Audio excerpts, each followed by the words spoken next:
Assalamualaikum warahmatullahi wabarakatuh. Nama saya Ritmasya Widyasari. Saya berasal dari Universitas Islam Negeri Sumatera Utara.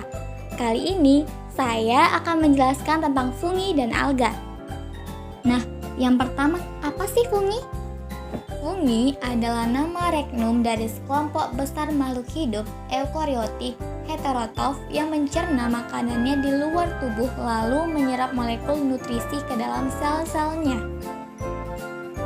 Biasanya, fungi sering disebut jamur. Si jamur ini memiliki ciri-ciri. Yang pertama, merupakan organisme eukariota yang menghasilkan spora. Yang kedua, dinding selnya tidak mengandung selulosa, tetapi karbohidrat kompleks, seperti termasuk kritin, mannan, atau glokan. Yang ketiga, memiliki flagela dalam daur hidupnya. Ahli mikologi membagi jamur menjadi dua kelompok berdasarkan bentuk tubuhnya, yaitu kapang dan kamir. Kebanyakan jamur termasuk dalam kelompok kapang, yang mana tubuh vegetatif kapang berbentuk filamen panjang bercabang seperti benang yang disebut hifa.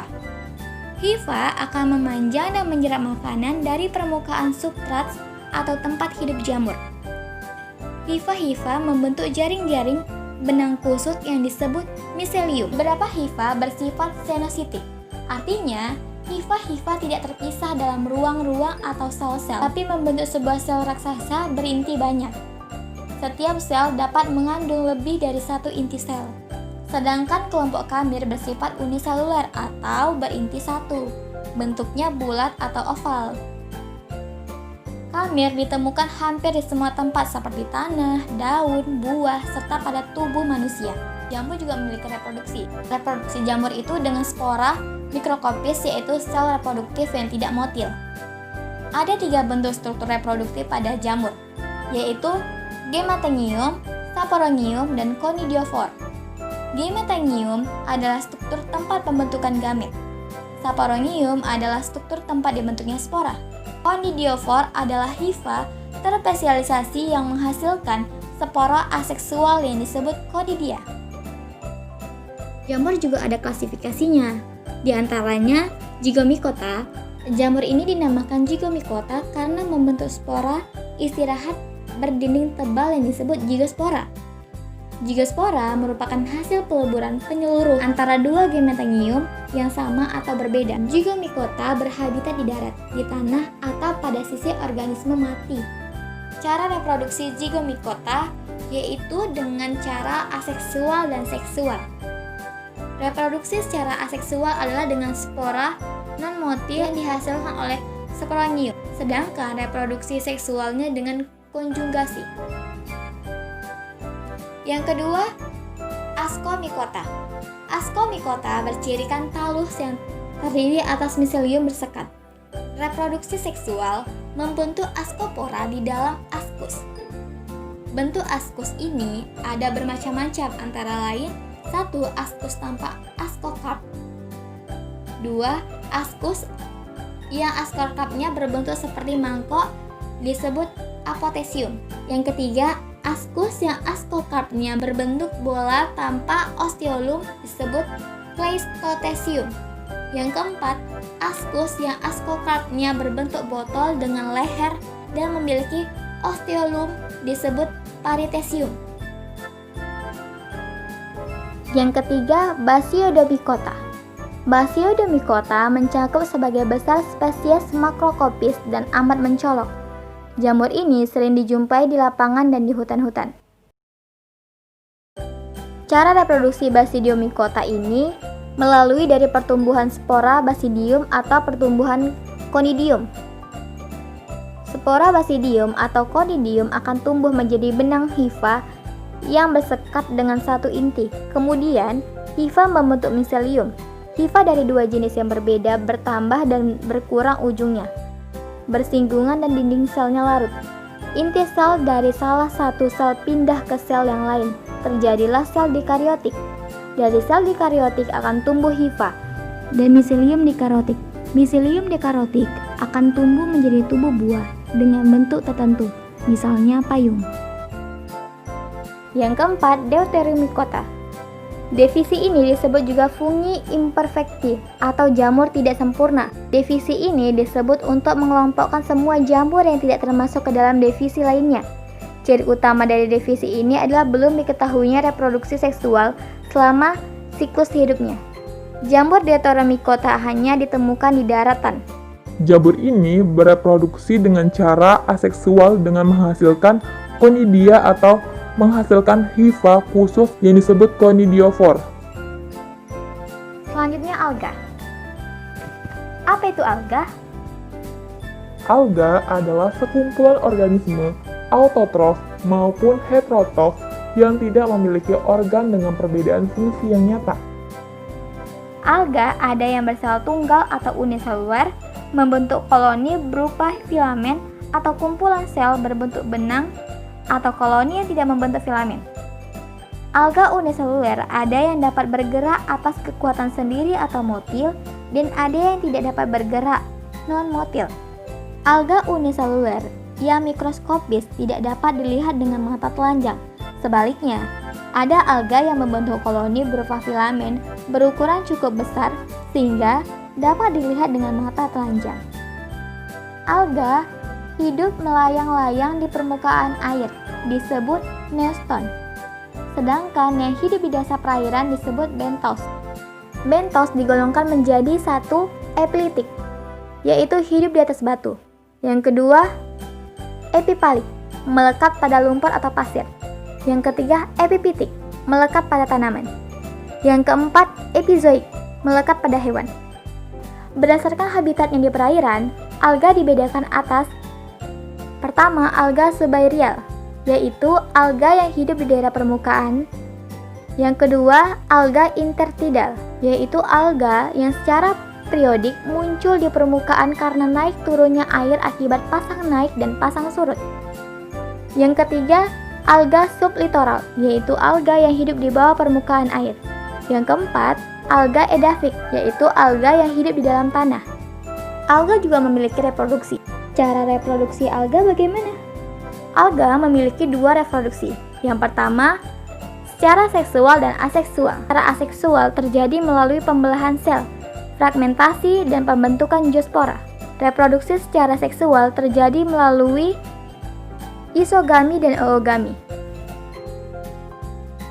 Alga memiliki beberapa jenis, diantaranya alga coklat, yaitu timbul oleh adanya pigmen coklat yang secara dominan menyelubungi warna hijau dari klorofil pada jaringan. Selain fokasantin, alga coklat juga mengandung pigmen lain seperti klorofil A, klorofil C, dan lain-lain. Ciri-ciri alga coklat ini, yang pertama, ukuran palus mulai dari mikroskopis sampai makroskopis berbentuk tegak, bercabang, atau filamen tidak bercabang. Yang kedua, memiliki kloroplas tunggal. Yang ketiga, memiliki firenoid yang terdapat di dalam kloroplas. 4. Bagian dalam dinding sel tersusun dari lapisan selulosa, sedangkan bagian luar tersusun dari gumi. Pada dinding sel dan ruang antar sel terdapat asam alginat atau algin. Yang kelima, mempunyai jaringan transportasi air dan zat makanan yang analog dengan jaringan transportasi pada tumbuhan darat. Habitat alga coklat ini umumnya hidup di air laut, tetapi ada juga yang hidup di air tawar. Cara reproduksi alga coklat ini terjadi secara aseksual dan seksual. Reproduksi aseksual dengan pembentukan zoospora, berflagela, dan fragmentasi. Sedangkan reproduksi seksual terjadi secara oogami atau isogami. Yang kedua, alga merah. Alga merah berwarna merah sampai ungu, tetapi ada juga yang berwarna lembayung atau kemerah-merahan. Chromatophora berbentuk cakram atau lembaran dan mengandung klorofil A, klorofil B, serta karotenoid. Ciri-ciri alga merah. Alga merah memiliki ciri-ciri yaitu: pertama, talus berupa helaian atau berbentuk seperti pohon. Yang kedua, tidak memiliki flagela. Yang ketiga, dinding sel terdiri atas komponen yang berlapis-lapis. Yang keempat, memiliki pigmen fotosintetik, phycobilin, dan memiliki pirenoid yang terletak di dalam kloroplas. Cara hidup alga merah ini umumnya bersifat autotrof. Akan tetapi ada pula yang heterotrof, yaitu alga yang tidak memiliki kromatofora dan biasanya bersifat parasit pada alga lain. Habitat alga merah umumnya hidup di laut yang dalam, lebih dalam daripada tempat hidup alga coklat. Reproduksi alga merah ini dapat bereproduksi secara seksual dan aseksual. Reproduksi seksual terjadi melalui pembentukan dua antheridium pada ujung-ujung cabang talus. Antheridium menghasilkan gamet jantan yang disebut spermatium. Gamet tangium betina disebut carpogonium yang terdapat pada ujung cabang lain. Sedangkan reproduksi aseksual terjadi dengan pembentukan tetraspora. Tetraspora akan menjadi gametangium jantan dan gametium betina. Gametangium jantan dan betina akan bersatu membentuk karposporofit. Karposporofit kemudian menghasilkan tetraspora. Yang ketiga, alga keemasan. Kelompok alga keemasan memiliki keragaman komposisi pigmen, dinding sel, dan tipe flagella sel. Alga keemasan mengandung klorofil A dan C, karoten, dan xanthofil. Ciri-ciri alga keemasan yaitu 1. Bentuk talus ada yang seperti batang atau telapak tangan. Yang kedua, alga keemasan yang bersel satu ada yang memiliki dua flagella heterodinamik, yaitu sebagai berikut. 1. Flagella mempunyai tonjolan seperti rambut yang disebut mastegonema. Flagella seperti ini disebut pleurogrammatic. Yang kedua, 1 flagella lagi tidak mempunyai tonjolan seperti rambut disebut acronematic, mengarah ke posterior. Yang ketiga, pada kloroplast alga keemasan jenis tertentu ditemukan pirenoid yang merupakan tempat persediaan makanan. Habitat alga keemasan ini adalah air tawar atau air laut serta tempat-tempat yang basah. Cara hidup alga keemasan ini hidup secara autotrof, artinya dapat menyintesis makanan sendiri karena memiliki klorofil untuk berfotosintesis. Klorofil yang dimilikinya antara lain klorofil A, klorofil C, dan karotenoid, termasuk juga fukosantin. Reproduksi pada alga keemasan ini dapat terjadi secara aseksual dan seksual. Reproduksi aseksual dengan cara membelah diri menghasilkan spora motil berflagella yang disebut zoospora. Reproduksi seksual dengan cara membentuk sel khusus yang disebut aukospora. Yang keempat, diatom. Inti sel kloroplast diatom berwarna coklat keemasan, tetapi ada juga yang berwarna hijau kekuningan atau coklat tua. Sebagian besar diatom bersifat uniseluler. Ciri-ciri umum diatom ini, yang pertama, talus bersel satu. Yang kedua, inti sel berada di pusat sitoplasma. Yang ketiga, kloroplasnya mempunyai bentuk yang bervariasi, yaitu seperti cakram, seperti huruf H, previral, dan pipih. Habitat diatom ini hidup di air tawar, laut, dan daratan yang lembab sebagai plankton atau bentos. Cara hidupnya termasuk organisme autotrof karena memiliki pigmen-pigmen fotosintesis.